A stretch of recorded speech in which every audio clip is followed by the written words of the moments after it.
songs that was written for this album is a song that had been running around the studio, and it was called Country Rocker, which I believe is going to be called Dear God. Dear God is the biggest departure. It's something that we definitely wanted to have on the record.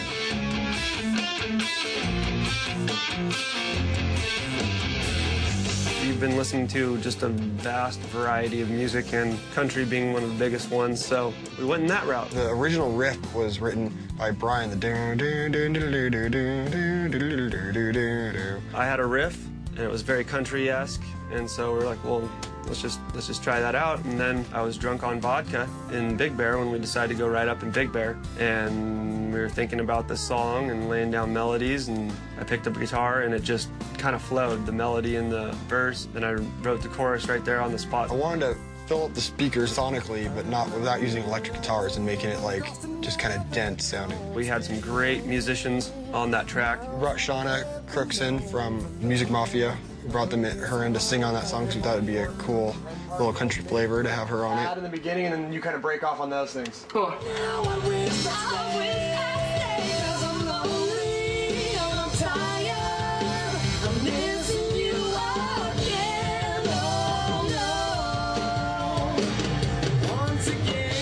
Sounds amazing. That sounds amazing. And that was definitely a treat because she's got a beautiful voice, and that was just fun to hear her sing. So we did a lot of textures with banjo and acoustic guitars and just different flavors to make that chorus big.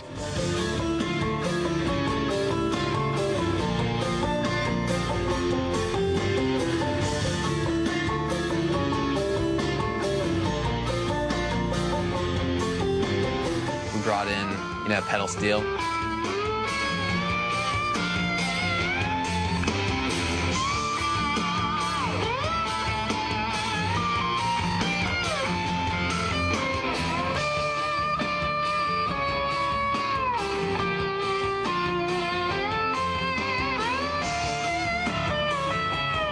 He was just a phenomenal player, so we kind of trade 8ths or 16ths or whatever it is at the end. He just blows me away because he's just so much tastier and so much more melodic than I could ever be. I'm sitting there trying to think of the best shit I can play, and this guy's just, in La La Land going crazy. It's just absolutely phenomenal.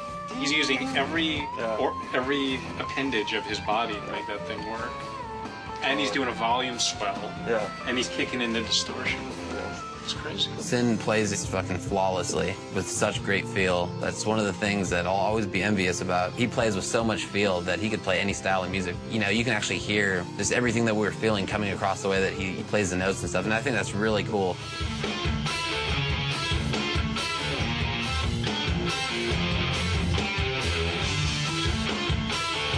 And we kind of wanted to fade out like Hotel California style, where it just kind of goes different solos, different textures, and you kind of just listen and get in the groove and just have it flow like that.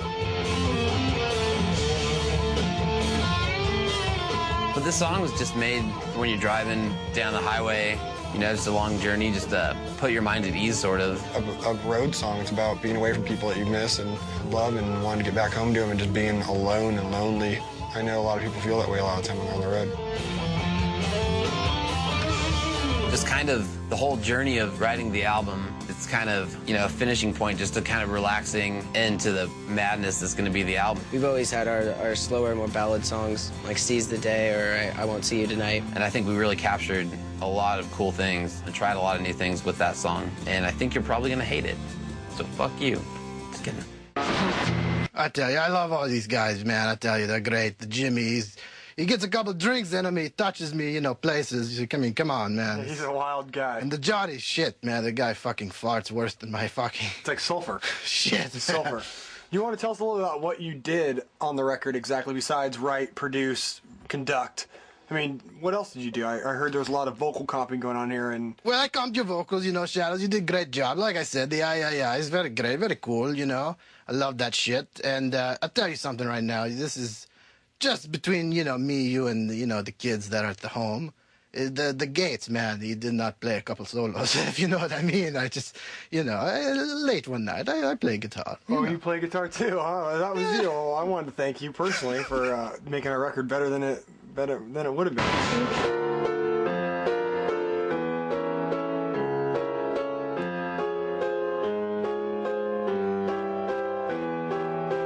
We were a little bit subdued during our writing process with the whole city life. The Rev found out for himself. He kind of went AWOL for a little bit to lock himself up and write. Not right! I did the same, you know, I just had to clear my head, and so I kind of disappeared for a while and just wrote on my own. And it kind of hit Matt a little bit after it hit us that he needed to get away from all the noise and create some noise of our own. So he came up with the idea of heading up to a cabin in Big Bear. Everybody was up in Big Bear at M Shadow's cabin. Because we were just getting bugged too much by neighbors and family and fans and friends. You know, we've come a long way and achieved some success. And coming to Huntington Beach and writing isn't necessarily the same as it was several years ago. We had a little bit of a writing process up there to kind of get away from everybody in Orange County. We wanted to clear our heads and get up there in the mountains where there's just nothing around you and we could just be inspired by each other. Sinister and the Rev had this band called Pinkly Smooth. It's just primarily goblin metal, heavily Danny Elfman influenced, as well as Oingo Boingo. When Jimmy decided he was going to write on this record, he didn't know how to write Avenged Sevenfold style stuff. And we're like, you don't understand, like, we are Avenged Sevenfold, we can write whatever we want. So the first thing he came to us with was Afterlife. We're like, Afterlife's a great song, but make something crazier. Try to write outside the box, like Pinkly Smooth stuff. And one night, the Rev started playing this piano line that had been in his head and he had been working on at home. He's like, okay, just give me a keyboard. And so I had set the keyboard, the little motif rack, and he's like, just press record. And so he started playing this thing with one finger and adding another finger. So he plays like one note at a time. Plays the song for 8 minutes all the way through with one hand. And he's like, okay, now start me over again and give me a left hand. So then he does left hand, just just like these little chords, right? So then he's like, okay, now record me on the drums. Press record on the drums, and he just plays this crazy beat over this piano, right? And it's just going crazy, and we're just like, okay. And then adding some bass notes, and all of a sudden we have piano and drums. With a little bit of a melody in the chorus, and that was it. So we have 8 minutes of just like piano, one left hand, one right hand, nothing spectacular. We didn't know what we were getting there. Then he's like, okay, takes the mic, and he's like, now give me a track on the microphone. So we give him a track on the microphone, and he's just whispering these melodies. And it just sounds like this 8-minute, 50-second collage of different ridiculous stuff.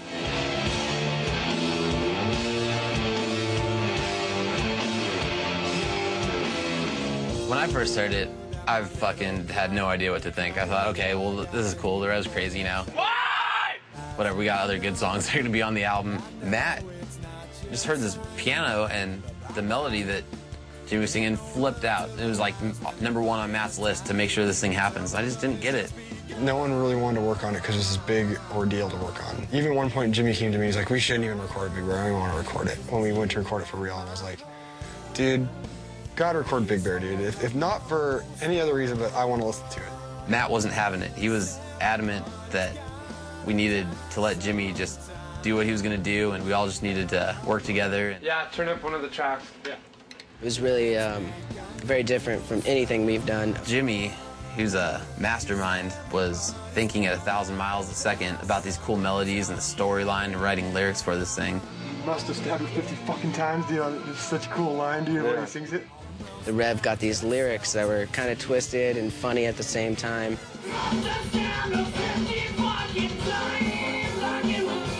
It's basically a story about a man murdering his significant other and preserving her to do whatever he pleases with her. And the story takes a twist. She comes back from the grave and kills him. And they go on this murderous rampage. They're both dead souls together, and they get married and terrorize everyone else. As it started to come together, the song was just so amazing, and we definitely wanted to make it a special song for everyone, as it was special to us. Totally inspired by all the crazy shit that we listen to, all of us, ranging from bands like Mr. Bungle and The Residents. That's another one of those magical things that as it just progressed in the studio, such as the string arrangements, the orchestral arrangements brought to you by many members of Oingo Boingo.